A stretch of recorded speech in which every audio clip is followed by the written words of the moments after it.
Good morning friends. Maruti group of education के द्वारा जारी की गई ऑनलाइन कक्षाओं में मैं मुकेश शर्मा आपका हार्दिक स्वागत करता हूं। कक्षा 12 के पिछले वीडियो में हमने मैट्रिक्स से संबंधित कुछ प्रश्न किए थे। अब जो अपना आगे की एक्सरसाइज है वो है हमारी inverse matrix and linear equation, यानी कि व्युत्क्रम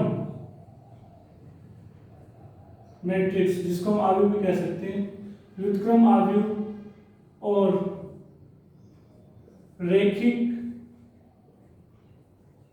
समीकरण या रैखिक समीकरण, व्युत्क्रम आव्यूह और रैखिक समीकरण, ये अपना एक्सरसाइज नंबर 5 इनवर्स मैट्रिक्स और लीनियर इक्वेशन है, जो कि आपके कोर्स में 4 अंक की दे रखी है।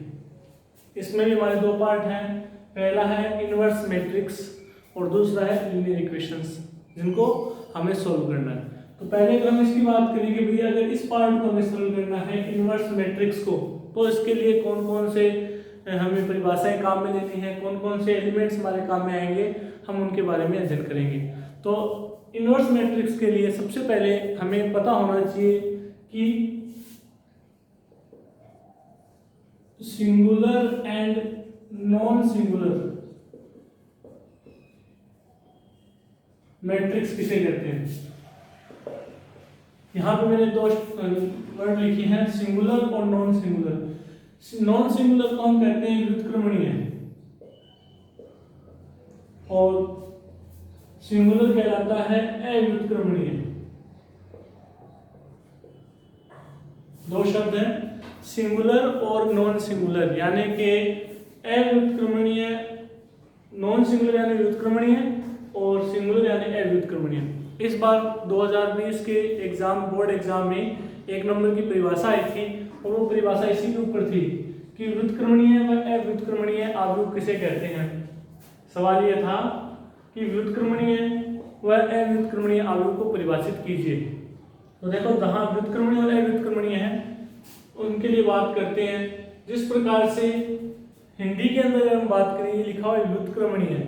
व्युत्क्रमणीय का मतलब एक ऐसी आव्यूह जिसका हम व्युत्क्रम कर सके, इनवर्स कर सके, वो आपका व्युत्क्रमणीय आव्यूह कहलाता है।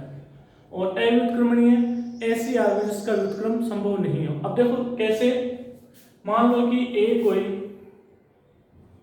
स्क्वायर मैट्रिक्स है, ए कोई स्क्वायर मैट्रिक्स है।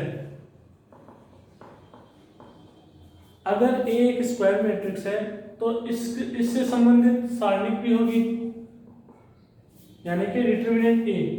अगर ए कोई स्क्वायर मैट्रिक है तो उससे संबंधित सारणिक ए का मान अगर 0 के बराबर नहीं आए, तब हम कहते हैं दी गई मैट्रिक्स नॉन सिंगुलर मैट्रिक, यानी कि व्युत्क्रमणीय आव्यूह। फिर से देखते हैं कि अगर कोई स्क्वायर मैट्रिक्स ए है जिससे संबंधित डिटरमिनेंट का मान, सारणी का मान 0 के बराबर नहीं आता है, तब वो आपकी व्युत्क्रमणीय आव्यूह कहलाती है, यानी कि हम उसका व्युत्क्रम कर सकते हैं। दूसरा अव्युत्क्रमणीय आव्यूह, तो अगर कोई मैट्रिक्स ए है उससे संबंधित सारणिक ए का मान 0 आ जाए, तब हम कहेंगे कि हम उस मैट्रिक्स का इनवर्स फाइंड नहीं कर सकते, वो आपकी सिंगुलर यानी कि अव्युत्क्रमणीय आव्यूह कहलाती है। जो कि इस बार एग्जाम में आया था कि सिंगुलर और नॉन सिंगुलर को डिफाइन करना है, परिभाषित करना है कि व्युत्क्रमणीय आव्यूह और अव्युत्क्रमणीय आव्यूह कौन सी होती है। तो व्युत्क्रमणीय आव्यूह होती है कि अगर कोई वर्ग मैट्रिक्स, देखो यहाँ पे वर्ग मैट्रिक्स इसलिए लिखा है क्योंकि हम वर्ग मैट्रिक्स से संबंधित मैट्रिक्स का ही सारणी ज्ञात कर सकते हैं, अन्यथा हम नहीं कर सकते।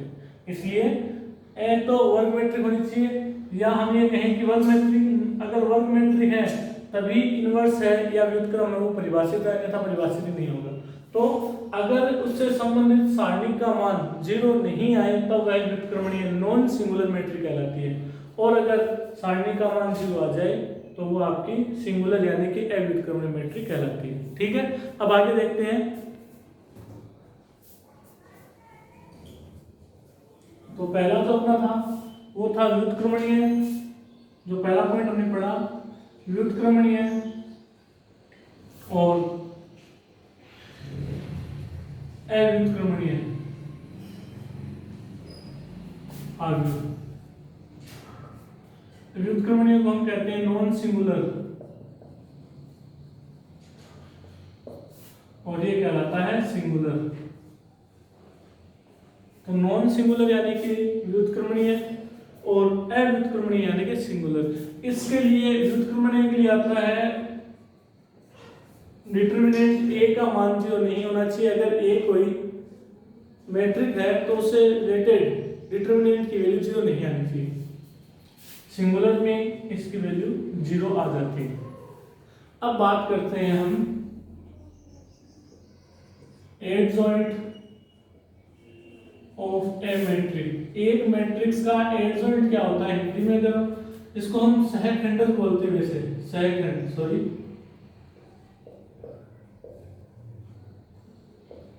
सहखंडक। देखो हमने मैट्रिक्स के अंदर सहखंड ज्ञात किए थे, कोफैक्टर्स ज्ञात किए थे, और यहाँ पे है सहखंडक। तो ध्यान रखना दोनों चीजें अलग अलग है, सहखंड अलग है और सहखंडक अलग है। सहखंडक को हम एडजॉइंट बोलते हैं, और जो हमने पहले पढ़ा था वो था आपका सहखंड। सहखंड जिसको कि हम कोफैक्टर बोलते हैं या कोफैक्टर्स। तो कोफैक्टर्स हमने ज्ञात किए थे। अगर आपको ध्यान में नहीं है तो मैट्रिक्स के जो पिछले वीडियो बने हुए हैं उनमें अगर हम देखेंगे तो हमें कोफैक्टर्स आसानी से समझ में आ जाएंगे। यहाँ पे हमें याद करना है एडजॉइंट कि एडजॉइंट क्या होता है। पहले तो इसके बारे में बात करेंगे, याद बाद में करेंगे। पहले है क्या, देखो कि जैसे ये कोई आपकी एक मैट्रिक है,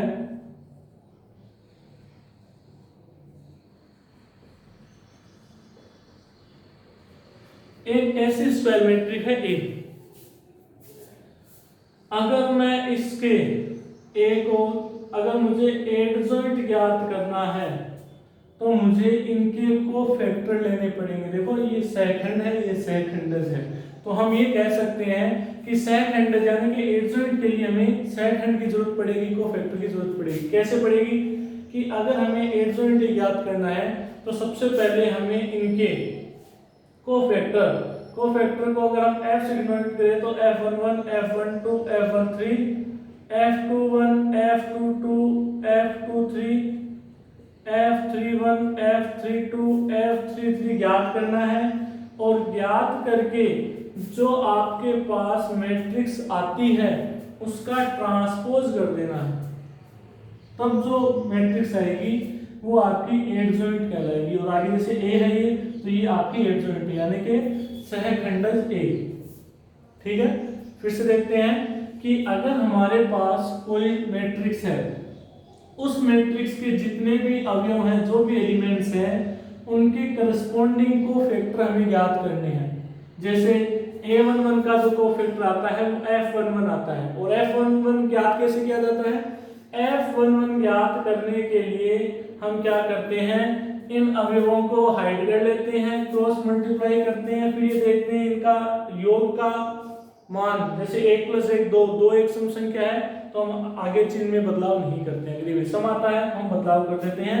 कोफैक्टर के लिए हमारे पीछे की वीडियो में जो मैट्रिक्स से संबंधित प्रश्नावली थी उसमें आसानी से बताया गया है कि कोफैक्टर ज्ञात करने के लिए हम इस प्रकार से, जैसे अगर मुझे a31 का कोफैक्टर ज्ञात करना है यानी कि f31 ज्ञात करना है, तो f31 ज्ञात करने के लिए मैं a31 से संबंधित रो और कॉलम को हाइड कर लूंगा और इनका क्रॉस मल्टीप्लाई, a12 को a23 से, फिर -a22 को a13 से मल्टीप्लाई करूंगा और जो वैल्यू आएगी उसके चिन्ह में कोई बदलाव नहीं करूंगा। और बदलाव नहीं करने का मतलब है क्योंकि यहाँ पे अंकों का योग 3 और 1 मिलके 4 हो रहे हैं जो कि एक सम संख्या है, इसलिए जो मान इनका आएगा वही आपका f31 का मान आ जाएगा। उनसे प्राप्त सहखंडों से प्राप्त जो मैट्रिक्स आती है उसका ट्रांसपोज करने पर हमें एडजॉइंट ए मिल जाएगा। ठीक है, यानी कि एडजॉइंट ज्ञात करने के लिए हमें कोफैक्टर ज्ञात करने पड़ेंगे। तो अगर कोफैक्टर समझ में नहीं आए हुए हैं तो एक बार कोफैक्टर्स को देखने का प्रयास करें, समझने का प्रयास करें कि कोफैक्टर्स कैसे ज्ञात किया जाता है। इसके लिए हमारे पुराने वीडियो जिसमें माइनर एंड कोफैक्टर यानी कि उपसारणिक और सहखंड दोनों के बारे में बताया हुआ है, उन वीडियोज को देखें आप और देखते ही क्या हो जाएगा आपके पास सहखंड वाला पॉइंट आ जाएगा। दूसरी अगर हम बात करें कि जब हमने सेकंड ज्ञात कर लिया है एडजॉइंट ए, जिसको हम एडीजे से डिनोट करेंगे, सेकंड को हम एडजॉइंट सेकंडर्स को हम एडजॉइंट ए बोलेंगे, ठीक है। तो एडजॉइंट जो है वो हमने ज्ञात कर लिया है। हमारा टारगेट है इनवर्स मैट्रिक्स ज्ञात करने का। तो उससे पहले हम सेकंड ज्ञात कर, जैसे मैंने बताया है कि सेकंड की प्रक्रिया ही है, तो इसको ज्ञात करते हैं एक दो सवाल लेके हम सेकंड ज्ञात करते हैं।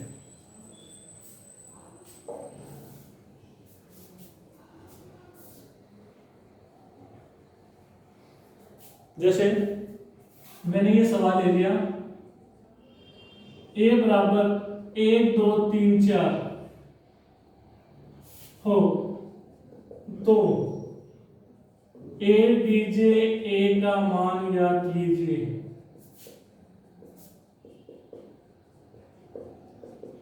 ये एक सवाल लिया है मैंने सिंपल सा कि एक मैट्रिक्स है 1 2 3 4 जो कि एक स्क्वायर मैट्रिक्स है, और हमें ज्ञात करना है एडजॉइंट ए का मान कि एडजॉइंट ए का मान क्या आता है। तो एडजॉइंट ए का मान ज्ञात करने के लिए सबसे पहले हम यहाँ पे F11 देखेंगे, F12 देखेंगे, F13 देखेंगे, 13 तो है ही नहीं, F21 देखेंगे और F22 देखेंगे।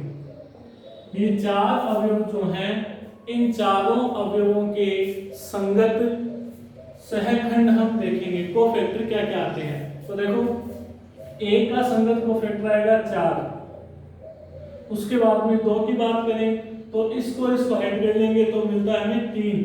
लेकिन बात वही है कि इनके अंकों का योग 1 और 1 2 है तो ये क्या हो गए, सम हो गए, तो कोई चेंज नहीं होगा। F12 में क्या आ जाएगा, माइनस आ जाएगा आगे। इसके बाद में बात करें कि F2 में यानी इस अवयव का, तो इसको हाइड करें, इसको हाइड करें, 2 बचता है और 2 और 1 को जोड़ते हैं तो 3 आता है, जो कि विषम संख्या है। तो इसके आगे इसका चिन्ह बदल देंगे, जो प्लस का था तो ये माइनस का हो गया। अब आगे F2 to 4, तो 4 का 1 आएगा और इसमें अंकों का योग 2 और 2 4 1 आ रहा है, सॉरी सम आ रहा है, तो ये क्या हो जाएगा, ये हमारा चिन्ह चेंज नहीं होगा।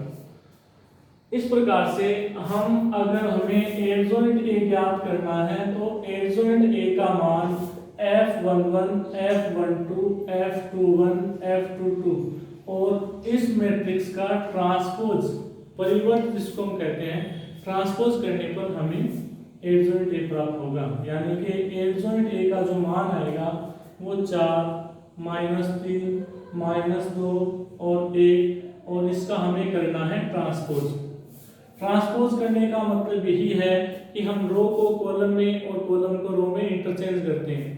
तो रो को कॉलम में और कॉलम को इंटरचेंज करेंगे तो 4, -3, -2 और 1, ये आपका एडजॉइंट ए है। यानी कि अगर आपके पास सवाल ये आता है कि a बराबर 1 2 3 4 हो तो एडजॉइंट ए का मान ज्ञात कीजिए, तो हम कहेंगे कि एडजॉइंट ए का मान आ जाएगा 4, -2, -3 और 1।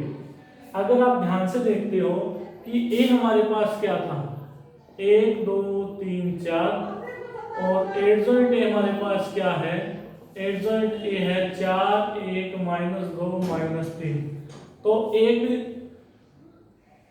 डायरेक्ट मेथड भी आप इसमें अप्लाई कर सकते हो, वो ये है कि एडजॉइंट ए और ए को अगर हम ध्यान से देखें तो इसके मुख्य विकर्णों के अवयवों को बदला गया है। यानी कि जो मुख्य विकर्ण के अवयव थे उनको हमने बदल दिया है। ये देखो 4 की जगह 1 आ गया, 1 की जगह 4 आ गया, और जो अन्य ये है 3 और 2, इनके साइन चेंज कर दिए हैं, इनके जो चिन्ह हैं उनको बदल दिया है। आप यहाँ देखो 1 और 4 को हमने बदला तो 4 और 1 आ गया, आपस में बदल दिया, और जो 2 और 3 प्लस के थे तो ये दोनों माइनस के हो गए। कहने का मतलब क्या है, अगर आपके पास 2 इकाई 2 कोटि की एक वर्ग मैट्रिक है तो आप उसका एडजॉइंट ज्ञात करने के लिए मुख्य विकर्ण के अवयवों को तो बदल दो और शेष अवयवों के चिन्ह बदल दो। यानी कि अगर आपके पास कह दे कि एक मैट्रिक्स ए ये है -3 2 -1 4, तो आपको करना क्या है, इसका एडजॉइंट ज्ञात करने के लिए, इसका एडजॉइंट ज्ञात करने के लिए जो मुख्य विकर्ण है इनके अवयवों को आपको परस्पर बदलना है और जो शेष अवयव हैं उनके चिन्ह चेंज कर देने हैं। तो 2 प्लस का है ये माइनस का हो जाएगा और जो 1 माइनस का ये प्लस का 1 हो जाएगा। इस प्रकार से आप एडजॉइंट याद कर सकते हो। लेकिन ये विधि केवल आपके 2 ऑर्डर की यानी कि 2x2 ऑर्डर की मैट्रिक्स है उसी में ही अप्लाई करनी है। आप इसको 3x3 मैट्रिक्स में अप्लाई नहीं कर सकते। 3x3 मैट्रिक्स के लिए आपको यही प्रोसीजर अप्लाई करना है कि सबसे पहले हमें कोफैक्टर्स ज्ञात करने हैं, उनकी एक मैट्रिक्स बनानी है और उस मैट्रिक्स का आपको ट्रांसपोज करना है। एक उदाहरण लेके हम 3x3 क्रम की मैट्रिक्स को समझते हैं कि एक 3x3 ऑर्डर की एक मैट्रिक्स अगर हमें दे रखी है तो उस मैट्रिक्स का एडजॉइंट हम किस प्रकार से ज्ञात करें। ये अभी जो हमने किया था ये 2x2 ऑर्डर की एक मैट्रिक्स थी जिसका हमने एडजॉइंट ज्ञात किया था। अभी हम पढ़ रहे हैं किसी भी मैट्रिक्स का एडजॉइंट किस प्रकार से ज्ञात किया जाता है। तो देखते हैं कि A अगर एक मैट्रिक्स मैंने ले ली, 1 2 -1 2 -3 1 4 5 -2, इस प्रकार से कोई भी एक मैट्रिक्स हम लिख सकते हैं और इसका हमें ज्ञात करना है एडजॉइंट। सवाल अगर ये आ जाए एडजॉइंट ए ज्ञात कीजिए, ठीक है।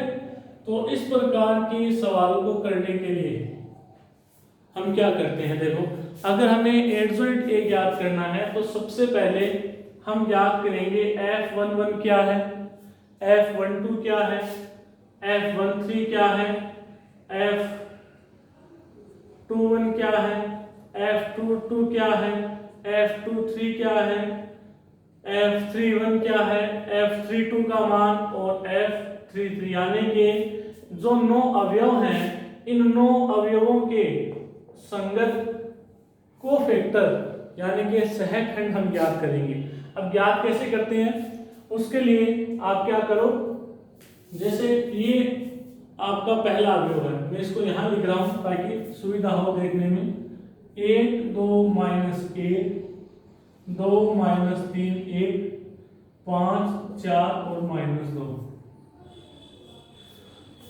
ये आपका पहला अवयव है और हमें इस अवयव का क्या करना है, इस अवयव का कोफैक्टर में ज्ञात करना है। तो आप इसको और इसको हाइड कर लो, -3 को -2 से गुणा करेंगे तो प्लस का 6 आता है और 4 को 1 से गुणा करेंगे तो 4, लेकिन 6 -4 यानी कि हम ये करते हैं 6 -4 और इसके आगे जो चिन्ह होता है वो आएगा 1 और 1 2 हो गया, तो कोई चिन्ह में बदलाव नहीं होगा, यानी कि 6 -4 का मतलब इसका मान 2 आ जाएगा, ठीक है। इसी प्रकार से हम F12 के लिए करते हैं, 12 अवयव ये है जो कि 2 है, तो आपको इसको ढक लेना है और इसको ढक लेना है। ये बचा 2 1 5 -2, तो 2 को -2 से गुणा किया माइनस का 4 और 5 को 1 से गुणा किया 5, तो माइनस के 4 और माइनस के 5 मिलके होते हैं माइनस के 9 और इसके चिन्ह में चेंज होगा तो ये आ जाएगा प्लस का 9।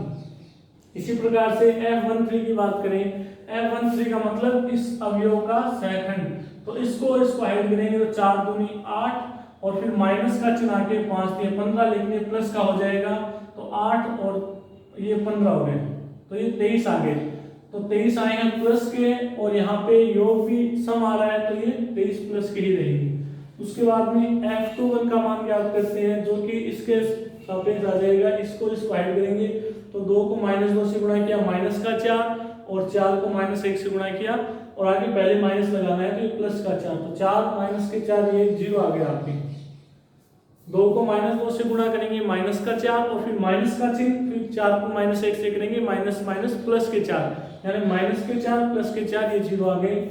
F22 की बात करें तो इसको हाइड कर लेंगे और इसको ऐड कर लेंगे, 1 को -2 से किया माइनस का 2 और 5 को -1 से किया -5, यानी ये प्लस के 5 हो गए, -2 + 5 3 बचे हैं और इनका योग सम आ रहा है तो नो चेंज। F23 की बात करें यानी इसको ऐड कर लेंगे, 4 एकम 4 माइनस 10, 4 माइनस 10 यानी कि माइनस के 6 और इनका योग विषम आ रहा है तो 6 आ जाएगा।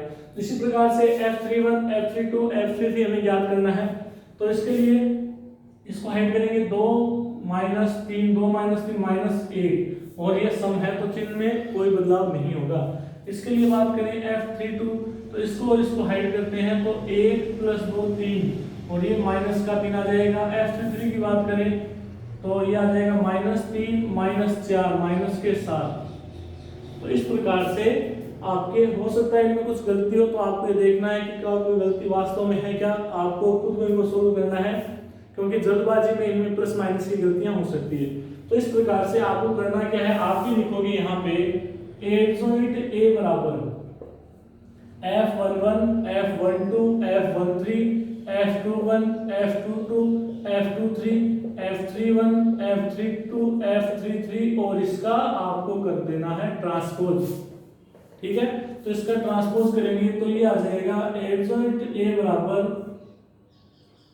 देखो पहले मैं ये संगत अवयव लिख देता हूँ 2 9 23 0 3 6 -1 -3 -7 और इसका ट्रांसपोज हमें करना है तो इसका ट्रांसपोज हो जाएगा 2। ट्रांसपोज का मतलब आप जानते हो रो को कॉलम में और कॉलम को रो में इंटरचेंज करना होता है। तो ये जो आपका आया है ये आपका एडजॉइंट किया है। तो ध्यान रखें इनवर्स मैट्रिक्स के लिए सबसे पहले हमें एडजॉइंट ए ज्ञात करना आना चाहिए जिसको हम सेकंड्स बोलते हैं। तो चाहे वो 2 क्रम का हो या 3 क्रम का हो, अगर आपके पास 2 क्रम की मैट्रिक्स है तो उसका एडजॉइंट उसका सेकंड्स हम आसानी से ज्ञात कर सकते हैं केवल मुख्य विकर्ण के अवयवों को आपस में बदलकर और शेष अवयवों के चिन्ह बदलकर हम एडजॉइंट ए ज्ञात करते हैं। जबकि अगर हमारे पास 3 क्रम का एक मैट्रिक्स दे रखा हो उसका एडजॉइंट हमें ज्ञात करना हो तो हम क्या करते हैं, हम सभी के जो सभी अवयव हैं उनके संगत को फैक्टर्स यानी कि सहखंड ज्ञात करते हैं और उनसे बनी जो मैट्रिक्स है उसका ट्रांसपोज करते हैं तो जो हमें प्राप्त होता है वो आपका एडजॉइंट आता है। ये एडजॉइंट ए ज्ञात करने की क्रिया विधि है कि हम किस प्रकार से एडजॉइंट ए ज्ञात करेंगे। अब हम आगे देखते हैं कि ये इनवर्स का क्या लफड़ा है। इनवर्स मैट्रिक्स जो हम बार बार बात कर रहे हैं कि ये किस प्रकार से ज्ञात की जाती है, इसका क्या सूत्र होता है कि इनवर्स मैट्रिक्स हम कैसे ज्ञात करेंगे। तो अब हम इसके बारे में पढ़ेंगे कि इनवर्स मैट्रिक्स कैसे ज्ञात की जाती है। उससे पहले हम ये देखेंगे कि इनवर्स मैट्रिक्स का जो फॉर्मूला है मैं आपको इधर बता देता हूं कि किसी भी इनवर्स मैट्रिक्स जैसे ए का इनवर्स हमें ज्ञात करना है तो इसका फॉर्मूला आता है 1 डिटरमिनेंट ए एडजॉइंट ए। ये किस प्रकार से डेरिवेट होता है, या अब हम पहले इस फॉर्मूले को डेरिवेट करेंगे कि अगर हमें किसी भी मैट्रिक्स का इनवर्स ज्ञात करना है तो हमें ये फॉर्मूला अप्लाई करना है 1 डिटरमिनेंट ए एडजॉइंट ए। बात यह है कि ये फॉर्मूला आया कैसे है, तो अब हम उस फॉर्मूले के बारे में पढ़ेंगे या इसको डेरिवेट करेंगे कि तो अब हम पढ़ेंगे ए इनवर्स के बारे में कि किसी भी मैट्रिक्स का प्रतिलोम या व्युत्क्रम किस प्रकार से ज्ञात करते हैं। ए इनवर्स ज्ञात करना, मान लो कि एक मैट्रिक्स ए है जो कि A11, A12, A13, A21, A22, A23, A31, A32, A33 ये एक मैट्रिक्स है जो कि 3x3 ऑर्डर की एक स्क्वायर मैट्रिक्स है। और इसका अगर मैं एडजॉइंट ज्ञात करूं जो कि हमने अभी किया है कि एडजॉइंट कैसे ज्ञात करते हैं, तो इसका एडजॉइंट आता है F11, F12, F13, F21, F22, F23, F31, F32 और F33। ये हमने क्या किया है, इसका एडजॉइंट हमने ज्ञात किया है। अब एडजॉइंट ज्ञात करना अच्छी तरीके से हमें आ चुका है कि एडजॉइंट कैसे ज्ञात करते हैं। सबसे पहले एडजॉइंट ज्ञात करने के लिए संगत अवयवों के सेकंड ज्ञात करते हैं, उनकी जो मैट्रिक्स है वो बनाते हैं और उस मैट्रिक्स का हम ट्रांसपोज करते हैं। अब देखो अगर मैं ए को एडजॉइंट ए से मल्टीप्लाई कर दूं ए इंटू ए जॉइंट ए। हम ज्ञात क्या कर रहे हैं यहाँ पे, हम ज्ञात कर रहे हैं जो ए इनवर्स का फॉर्मूला है 1 डिटरमिनेंट ए जॉइंट ए, उसको डेरिवेट कर रहे हैं कि भाई ये फॉर्मूला आता कैसे। और यहाँ पे ये बात ध्यान रहनी चाहिए कि डिटरमिनेंट ए सारणी का मान 0 नहीं होना चाहिए। उसका कारण क्या है, हमने प्रारंभ में पढ़ा था कि व्युत्क्रमणीय अवयव के लिए डिटरमिनेंट ए का मान 0 नहीं होना चाहिए, यानी कि अगर हम किसी भी मैट्रिक्स का व्युत्क्रम ज्ञात कर रहे हैं तब तभी होगा वो जब सारणी उससे संबंधित सारणी का मान 0 नहीं है। तो यहाँ पे a को एडजॉइंट a से गुणा करें तो a11 a12 a13 a21 a22 a23 a31 a32 a33 और इनको हमें मल्टीप्लाई करना है f11 f21 f31 f12 f22 f32 f13 f23 f33। तो देखो फिर बता रहा हूं कि ये फॉर्मूला हमें डायरेक्ट अप्लाई करना है, कभी भी इसका प्रूफ नहीं आता है, लेकिन फिर भी हम इसका प्रूफ कर रहे हैं ताकि हमें ये अच्छे तरीके से समझ में आए। तो हम दो मैट्रिक्स को गुणा करते हैं, वही नियम हम यहाँ अप्लाई करेंगे। रो टू कॉलम चलते हैं, a11 को f11 प्लस a12 को f12 प्लस a13 को f13 से मल्टीप्लाई करके योग कर दिया। अब इसको हम करेंगे इससे, तो a11 f21 plus a12 f22 plus a13 f23।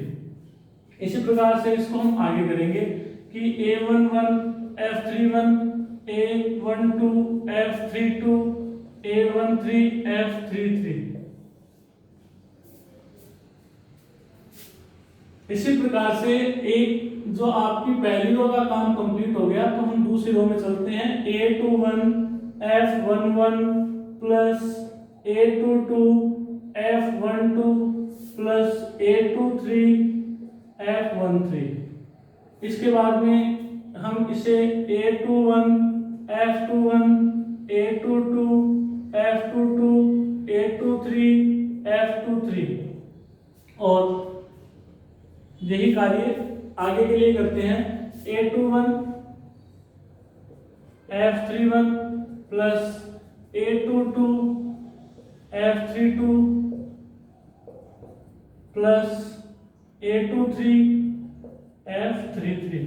और अब बारी आती है तीसरे कॉलम तीसरी रो की।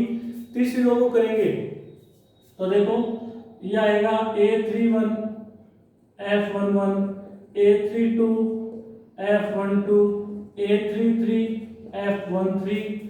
इसको इससे करेंगे a31 f21 a32 f22 a33 f23 और इसको इससे किया तो ये आ जाएगा a31 f31 a32 f32 a33 f33। तो इस प्रकार से हमने इन दोनों का गुणनफल किया है। देखो यहां देखते हैं a11 f11 plus a12 f12 plus a13 f13। अगर आपने पिछले वीडियोस को ध्यान से देखा है या आपके एक्सरसाइज नंबर 3 को ढंग से किया है तो उसमें एक चीज आई है कि अगर हम किसी भी मैट्रिक्स के अवयवों को संगत को फैक्टर से मल्टीप्लाई करके उनका योग करते हैं तो हमें सारणी ए का मान प्राप्त होता है। यानी कि जो आपका डिटरमिनेंट ए था, डिटरमिनेंट ए वो हमने देखा था a11 f11 a12 f12 a13 f13। इसका मान सारणी के मान के बराबर लगा था। ठीक इसी प्रकार से यहाँ पे भी यही है कि ये जो मान आएगा हम आपकी सारणी कौन सी हो जाएगी ए के लिए, तो ये मान आ जाएगा आपका सारणी ए। ये मान आ जाएगा सारणी ए। इसके लिए बात करते हैं तो पहली a11 a12 a13 ये तो है पहली पंक्ति के अवयव और f21 f22 f23 ये है आपके दूसरी पंक्ति के सहखंड। दूसरी पंक्ति के सहखंड है क्योंकि F21 यहाँ आता है, F22 यहाँ आता है, F23 यहाँ आता है, ये ट्रांसपोज करने के बाद में लिखी गई है। तो आप ये मत देख लेना कि ये दूसरे स्तंभ की सेकंड है, ये F21 F22 F23 दूसरी पंक्ति के सेकंड है, ठीक है ना, कोफैक्टर ऑफ सेकंड रो। तो अगर आप किसी एक पंक्ति के अवयवों को अन्य पंक्ति के सेकंड संगत सेकंड से गुणा करते हैं तो उसका मान 0 प्राप्त होता है। ये भी हमने पिछले वीडियोस में देखा था कि अगर A11 को हम F21 से, A12 को हम F22 से, A13 को हम F23 से गुणा करते हैं तो इसका मान 0 के बराबर आता है। तो यहाँ पे भी ये रूल अप्लाई हो गया और इसका मान 0 आ गया। ठीक इसी प्रकार से इसका मान भी 0 आ गया, यानी कि जो संगत अवयव को संगत सेकंड से गुणा करेंगे तभी हमें सारणी का मान प्राप्त होता है। जैसे यहाँ 21 को 21 से, 22 को 22 से, 23 को 23 से, यहाँ 31 को 31 से, 32 को 32 से, 33 को 33 से, यानी कि हमारे पास इस प्रकार से सारणी के मान प्राप्त हो जाएंगे, बाकी जगह 0। और ये मान है किसके बराबर में, ये मान है आपका a इंटू एडजॉइंट a, यानी कि a इंटू एडजॉइंट a का मान ये आ गया। तो एक बार इसको ध्यान से देखिए, हमने किया क्या है, हमारे पास हमने एक मैट्रिक्स ली है A, जिसके अवयव है आपकी ये 3x3 क्रम की मैट्रिक्स है, इसके अवयव आपके सामने हैं और हमने इसका एडजॉइंट A लिया है। इन दोनों को हमने यहाँ मल्टीप्लाई किया है।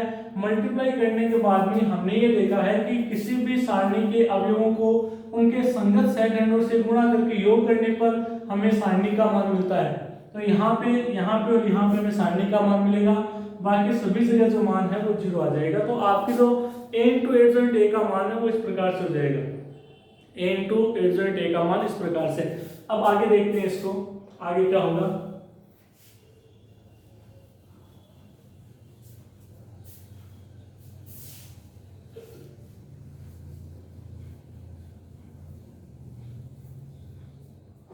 जो हमारा a इंटू एडजॉइंट a है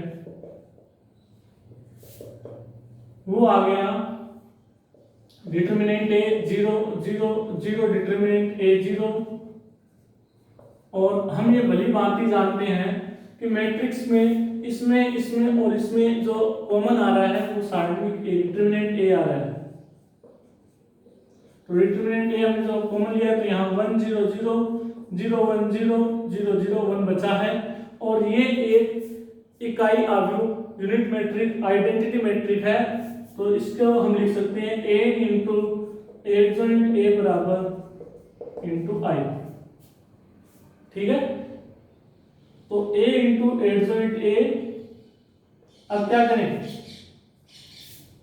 इसको हमने लिखा a इंटू एडजॉइंट a बराबर डिटरमिनेंट a। यहां तक आपकी समझ में आ जाना चाहिए।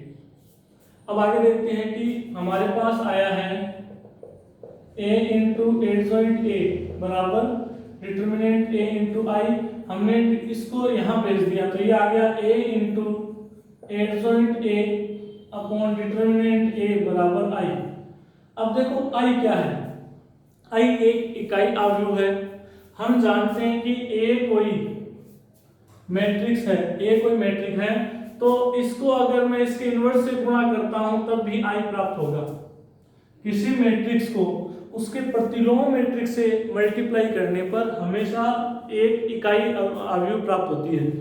किसी मैट्रिक्स को उसके इन्वर्स से मल्टीप्लाई करने पर एक इकाई आव्यूह हमें प्राप्त होती है। जैसे मान लो मैं संख्या की बात करूं कि संख्या है 5, संख्या को उसके व्युत्क्रम, जैसे 5 को 5 के व्युत्क्रम 1/5 से गुणा करूं तो 1 प्राप्त होता है। ठीक इसी प्रकार से किसी मैट्रिक्स को उसके व्युत्क्रम से गुणा करने पर इकाई आव्यूह हमें प्राप्त होगा।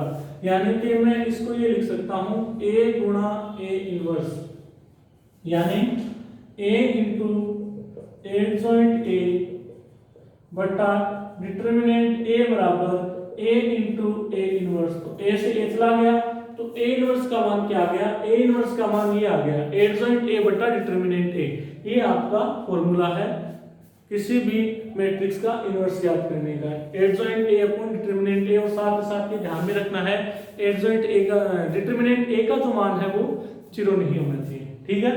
तो इस प्रकार से हमने a इनवर्स जो ज्ञात करना है इसका फॉर्मूला हमने डेरिवेट दिया है कि अगर हमें किसी भी मैट्रिक्स का प्रतिलोम ज्ञात करना है तो उसके लिए हमें सबसे पहले एडजॉइंट ज्ञात करना है और उस मैट्रिक्स की से संबंधित सारणिक का मान ज्ञात करना है।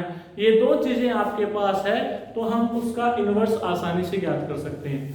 और आपका ये फॉर्मूला है, ये जो कि हमें याद रखना है, हम बार बार इसको डेरिवेट नहीं करेंगे, यहाँ ये डेरिवेट किया हुआ है तो इसकी सहायता से हम सीधे ही सवालों को करेंगे। इससे संबंधित सवाल हम अपने आगे वाले वीडियोस में देखेंगे। तब तक आपको जितना बताया है इनका रिवीजन करना है। ठीक है, धन्यवाद।